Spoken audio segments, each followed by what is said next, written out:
এই পরিবারটা একসময় স্বপ্ন দেখতেও ভয় পেত। আজ তাদের নিজের ঘর বানানোর জায়গা হয়েছে। কিন্তু প্রশ্ন হচ্ছে, কে দিল এই জমি আর কেনই দিল? ছেলেটির বাবার মুখ থেকেই শুনুন পুরো গল্প। আপনাকে মোড়ল ফারুকের পক্ষ থেকে ঘর বাঁধার জন্য জমি দেওয়া হয়েছে, এই সম্পর্কে কিছু জানাবেন? আমার এক সময় এই জায়গায় কিছু ছিল না। একদিন করে মামু আইলো তার মার এই জায়গায় কবর জিয়ারত করতে। সে তার মামু বলেই ডাকি।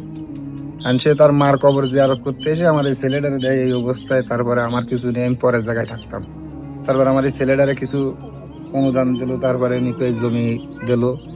দেওয়ার পরে আমি সেই জায়গায় একটু বাসস্থান হয়ে থাকার মতন রয়েছি।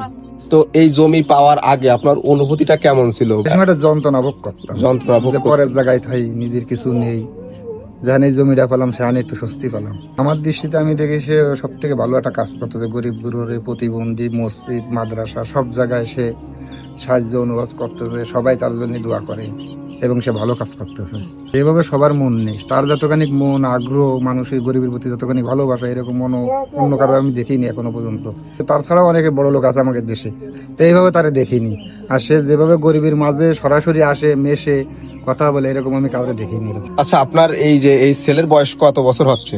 এই 20 বছর চলতেছে। কেউ কি আসলে এগোয় আসছে? না না, আমার এইভাবে কেউ এগোয় আসেনি। মোড়ল ফারুকের পক্ষ থেকে আপনারা কি কি পেয়েছেন?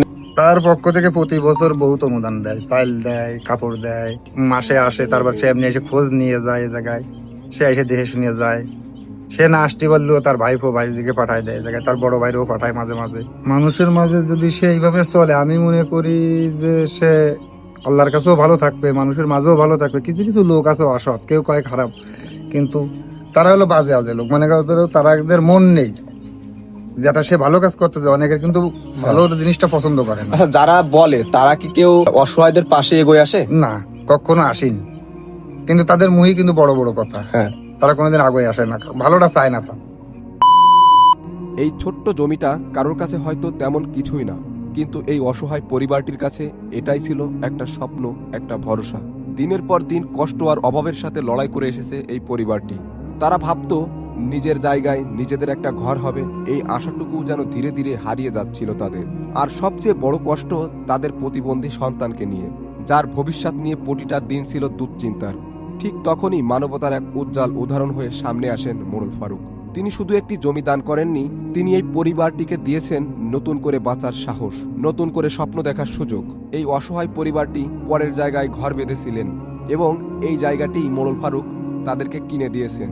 এবং এক সময় ছিল এই জায়গাটায় তাদের নতুন করে ঘর বাঁধা শুধু একটা কল্পনা, কিন্তু আজ এটাই বাস্তব করেছে মোড়ল ফারুক।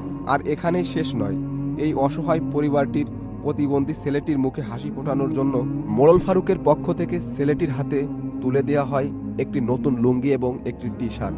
ছোট্ট একটি উপহার, কিন্তু সেই আনন্দ ভাষায় প্রকাশ করার মতো না।